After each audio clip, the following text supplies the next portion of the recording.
Hay varias constantes entre los fieles adoradores del heroico Ganso de Macuspana y su pandilla. Sin embargo, hoy quiero enfocarme en una en particular. Yo les pregunto, ¿cuántas veces no han escuchado o leído ese sonsonete que dice: ¿cómo antes no te quejabas? ¿Por qué no criticabas al PRI y al PAN? Maldito prianista, perdiste privilegios y por eso atacas a AMLO. ¿Cuánto te pagan? Seguro te paga el comandante Borolas y los empresarios neoliberales.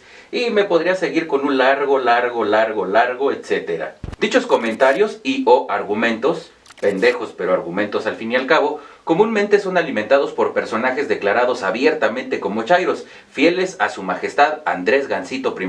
Tal es el caso del actor Damián Alcázar. Y por eso también le aplaudo yo a nuestro nuevo presidente, que eso es lo primero que se quiere quitar de encima. Ojalá lo logre.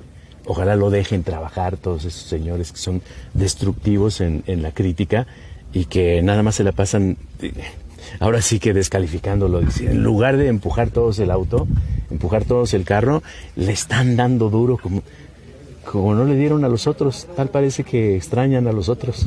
Y gracias a este tipo de declaraciones es que la subespecie Chairopithecus usa tales palabras sin pasar por un razonamiento o filtro. Simplemente las escupen así como va. Quiero que quede claro algo, mis estimados olovinos. Pongan atención, no hay cómo defender a ningún expresidente, no hay cómo defender a Salinas, a Zedillo, a Fox, a Calderón, mucho menos a Peña Nieto, y por supuesto, no hay cómo defender a López Obrador. En su afán por pasar a la historia como el mejor presidente y su soberbia de compararse con movimientos transformadores como la independencia, la reforma y la revolución, no está haciendo más que hundir más a nuestro ya de por sí golpeado y herido México. Sin duda, todo lo que hizo el PRI y el PAN en el pasado es algo que México está pagando y todos nosotros como sociedad también, pues somos directamente responsables por tolerarlo. Criticar al actual gobierno no quiere decir que yo apoyaba o defendía a los anteriores. Por favor, Chairo, que te quepa en tu cabecita que no nada más sirve para que anides piojos. A veces el pasado no encuentra olvido y se vuelve carga o trauma. Echemos una pequeña mirada a ciertos momentos de México que dejaron en la memoria preguntas como ¿por qué? ¿O quién? ¿O quiénes? Sin que jamás llegaran las respuestas. Yo soy el primero en señalar los errores e injusticias que se han cometido a lo largo de la historia contemporánea de nuestro país. A continuación, lo que puedo recordar y que es indefendible. El bautizado como error de diciembre, que involucra a Carlos Salinas y Ernesto Zedillo. Los que vivimos aquella época podemos coincidir en que 1994 fue un año de lo peor. Ese año ocurrieron un levantamiento armado en Chiapas, 2 asesinatos de políticos y una debacle financiera que le dio al traste a los sueños de los estudiantes, hundió a los pequeños y medianos empresarios, llevó a muchas familias a conocer lo que es el hambre y ocasionó varios suicidios sin que hasta ahora se conozca el número exacto. Salinas de Gortari abrió las puertas para que las tesorerías de las principales empresas estadounidenses ingresaran a los mercados mexicanos a través de tesobonos, que son títulos de crédito que podían ser negociados. Los de esa época primero estuvieron denominados en pesos, garantizados por el gobierno mexicano, y después se habrían de convertir en dólares. Eran una bomba de tiempo para México, pero un negocio redondo para los inversionistas. Eran sin duda algunos de los alfileres con los que estaba sostenida la economía mexicana en aquel momento. El 1 de enero de 1994 entró en vigor el Tratado de Libre Comercio para América del Norte, un acuerdo comercial que Salinas había promovido como la puerta de México al primer mundo, y fue la misma fecha en que el ejército zapatista le declaró la guerra al Estado mexicano. ¿Y cuál primer mundo? La insurgencia puso en la mira del mundo la desigualdad entre regiones y el sometimiento histórico de los indígenas. De la mano del asesinato de Luis Donaldo Colosio, las reservas extranjeras de México, que eran de 28.300 millones de dólares, cayeron a 17.300 millones para finales de abril.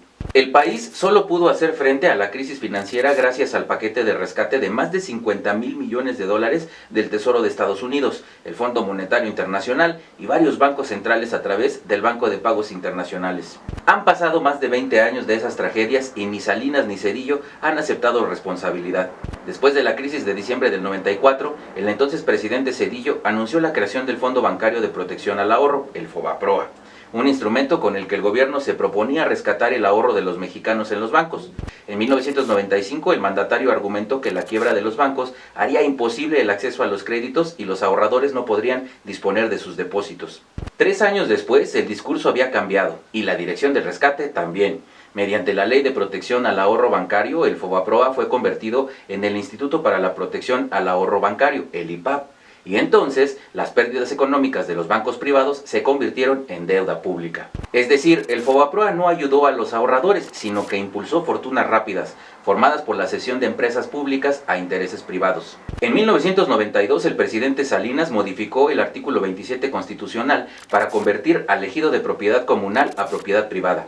En esta reforma, una de las leyes reglamentarias era la ley minera, que fue modificada para que la exploración, explotación y transformación de los minerales pudiera quedar en manos de particulares. Desde entonces, los gobiernos de Zedillo, Fox, Calderón y Peña Nieto concesionaron una extensión equivalente a la mitad del territorio a mineras extranjeras y nacionales. Esto ocasionó daños irreversibles en comunidades rurales, sobre todo en los pueblos indígenas. En cuanto a Calderón, recordemos que ordenó un operativo en Michoacán que con el transcurso de los meses se extendió a Baja California, Veracruz, Chihuahua y Sinaloa. Así se inició la guerra contra el narcotráfico. El presidente informó que se debilitaría el flujo de dinero, la red operativa y la distribución. Eso no ocurrió. En cambio, las cifras de homicidio doloso con violencia subieron año con año, siendo 2011 su peor registro, con 22.409 de acuerdo con el Secretariado Ejecutivo del Sistema Nacional de Seguridad Pública. Al tiempo, al primer mandatario se le acumularon denuncias sobre abusos y violaciones a los derechos humanos por parte del ejército. En el caso de Vicente Fox, además de entregar concesiones para la explotación minera del país de 20 a 30 millones de hectáreas, fue el autor del "come si te vas", frase que describe la inmadurez e impericia que distorsionó para siempre la presencia de México ante América Latina. Dejaron una política exterior desprestigiada y burlada, fuera y dentro del país. Además de ese logro, también desacreditó la figura presidencial, mostrándola como esencialmente ignorante. De esa circunstancia, México no se ha recuperado desde entonces. Y bueno, creo que la mayoría coincidirá conmigo. Si ha habido un gobierno descaradamente corrupto a un nivel obsceno, fue el de Enrique Peña Nieto.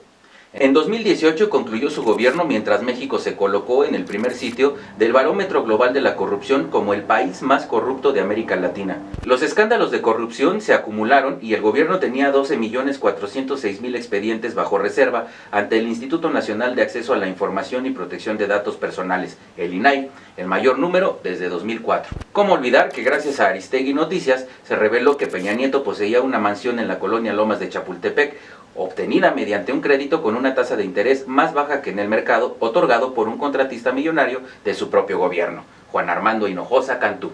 La llamada Casa Blanca. Los escándalos vinieron en cascada. El presidente también tenía otra casa otorgada por la familia San Román. Además, como fichas de dominó, cayeron los gobernadores de Veracruz, Javier Duarte, Chihuahua, César Duarte y Quintana Roo, Roberto Borge. En consecuencia, Peña Nieto entregó su administración sin instancias para combatir la corrupción. Así que, pequeños olovinos, criticar y señalar los errores de cada gobierno no me hace simpatizante de los anteriores, me hace querer un México mejor, nada más. De verdad, es muy difícil entender que no soy prianista, neoliberal o conservador. Soy así como tú, un simple ciudadano viviendo en un rico pero pobre país. Todos los gobiernos pasados estuvieron plagados de corrupción y de grandes errores. Es lamentable escuchar que porque los pasados gobiernos fueron fallidos, ahora no podemos exigir un buen gobierno, como dice J. Cole. Es nuestro deber y obligación señalar los errores y exigir un buen desempeño por parte de nuestros representantes. No por decir que el Gansito Morenela es más pendejo que Peña Nieto, significa que defiendo a este. Lo que significa es que lo utilizo como punto de referencia, y miren que eso ya está muy elevado. Por eso es que Andrés Manuel insiste en que no lo comparen con los anteriores, porque según él, eso sí calienta. Espérate, eso sí calienta, o sea, no soy Salinas, vamos respetándonos. Pues te tengo malas noticias, Andrés. No nada más te comparo, sino que te califico como la cúspide de lo podrido que puede llegar a estar nuestro sistema político en toda la historia de México. No solo eres igual, eres el peor de todos. El poder no transforma a las personas, simplemente saca a la luz de lo que están hechas, de lo que ya son. Y AMLO ha exhibido de lo que está hecho, de un autoritarismo llano y de una intolerancia a la crítica preocupante. Nos estamos enfrentando a una violencia e inseguridad desbordada, que sea o no herencia de administraciones anteriores, ya es responsabilidad absoluta de Andrés Manuel y su gabinete. Nos estamos enfrentando a un gobierno autoritario, que ataca a alcaldes con gas lacrimógeno y deja libre a un criminal, que hace recortes al presupuesto para necesidades primarias, a un gobierno que le da prioridad al béisbol que a la salud pública, a un gobierno que calla voces solo por no estar de acuerdo con lo que él dice. Nos estamos enfrentando, en pocas palabras, a un presidente tirano y perverso, que nos está dejando a merced de un creciente grupo de fanáticos políticos que terminarán por generar más tragedias. Está claro y demostrado a través de la historia que el fanatismo es patrimonio de sistemas autoritarios y dictatoriales, donde el chantaje, la represión y el miedo son utilizados para someter a la gente. Quienes no pueden acomodar sus ideas al fanatismo son considerados enemigos y exponen su estabilidad psíquica, física y social a serios peligros que pueden terminar en la tortura, la cárcel o la muerte. No se debe ni puede justificarse la ineptitud, cobardía, nepotismo, corrupción, conflictos de interés, injusticias y autoritarismo, ni de este ni de ningún gobierno. Ni Andrés Manuel López Obrador ni ningún otro son santos, ni buscan tu bienestar. Si buscan santos para gobernar, búsquenlos en el cielo, aquí hay puro pecador estándar. El día en que todos entendamos que ningún político es santo y que a todos y cada uno debemos evaluarlos, calificarlos y exigirles, entonces ese día seremos primer mundo. Sigue nuestras redes en Alterno 180, espero tus comentarios. Suscríbete y presiona la campana para recibir nuestras notificaciones.